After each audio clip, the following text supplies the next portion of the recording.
Alors maintenant, nous allons partir en Pour promenade. faire des crêpes. Oui, parce que c'est des crêpes à la fraise. D'accord. Hein Bernadette Oui. Bourvon, notre Yann, notre Vincent. camarade de France 3 Bretagne, Oui. va nous parler d'une incroyable reconversion. Oui, absolument. Mais même avant ça, dans quoi on va les manger, les crêpes, là? À la main, comme ça, dans la sur bouche. le bord, un truc qui dégouline? Non, pas du tout. Nous, on est civilisés en Bretagne, on mange les crêpes dans des assiettes. Ouais. On boit aussi dans des bols. Il faut bien que quelqu'un les fasse quand même. Je vous emmène rencontrer Cyril Dennery, qui devait avoir une très brillante carrière d'architecte, mais qui a découvert en cours de parcours la céramique. Et depuis, c'est devenu une passion. Et sa particularité, c'est que la matière première, il va la chercher ici, derrière, dans l'anse du Pot de la presqu'île de Quiberon. Dans l'anse du Pot, à une heure matinale, un homme qui n'a pas froid ramasse de la vase à la pelle. Forcément, elle doit être très particulière. C'est la vase du fond de la baie.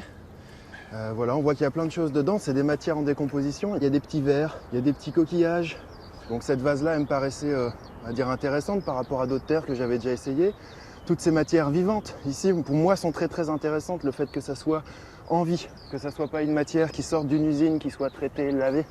On voit ici que c'est un biotope extrêmement riche. Et ça va donner une valeur, cette valeur-là à ce matériau-là. Arrivé à l'atelier, ça va chauffer pour la jolie vase.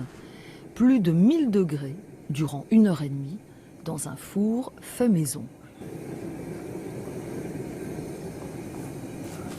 Il n'y a pas que la vase, Cyril s'intéresse à toutes les matières locales susceptibles d'être travaillées en céramique.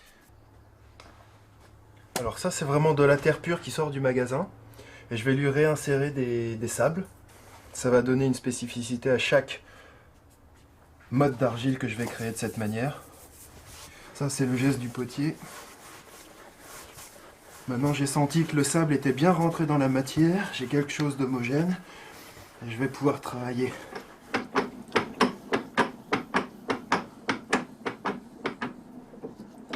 La terre est très forte comme matière.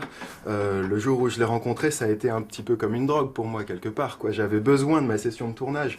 Et puis après, quand j'ai commencé à créer des émaux, à faire cette chimie des éléments, voilà, c'est vraiment ça qu'on peut rechercher, des cristaux, de la matière, des contrastes. Voilà. La vase de ce matin, une fois calcinée, est broyée et saupoudrée.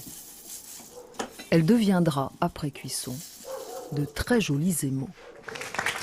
Voilà, alors c'est très très beau, c'est évidemment uniquement des pièces uniques. Et c'est vraiment, je vais dire, même pas un retour à la nature, mais c'est étonnant comment on peut se dire, je suis sur des rails d'architecte en ce qui concerne Cyril, et qu'à l'occasion d'un passage ailleurs, on se découvre une passion qu'on n'avait même pas envisagée. Jamais de toute sa vie. Et surtout d'avoir la liberté personnelle de le faire, quoi. Le choix, la décision. Mais c'est une tendance de fond. Hein. C'est ce qu'on appelle les nouveaux artisans. Ce sont justement des personnes qui travaillent dans des bureaux, qui avaient envie justement de créer, donc qui retournent vers des métiers manuels, mais ils ne sont pas issus du compagnonnage, ils n'ont pas une formation dans ce domaine-là. Et on les appelle les nouveaux artisans. Et ils sont de plus en plus nombreux. Et ça montre qu'on peut avoir plusieurs vies en une seule vie, et donc ça, c'est une belle richesse. C'est vrai. Bon, bah, Ça écoutez, montre aussi qu'on a eu tort de se débarrasser trop tôt du travail manuel. Oui. On a besoin d'y revenir. bah, ici en Bretagne, c'est très utile, hein, bien entendu, parce qu'il y a un artisanat qui est très vivace hein, autour de toutes les beautés de cette nature que la Bretagne nous offre. Chacun a envie de laisser sa trace, peut-être, grâce aux éléments naturels qu'on y trouve et qui se prêtent fort bien à cet artisanat. Merci beaucoup, Bernadette. C'était une belle découverte, voilà, un joli portrait. Et ça nous donne envie, nous aussi, d'être des artistes, ce qui n'est pas donné à tout le monde.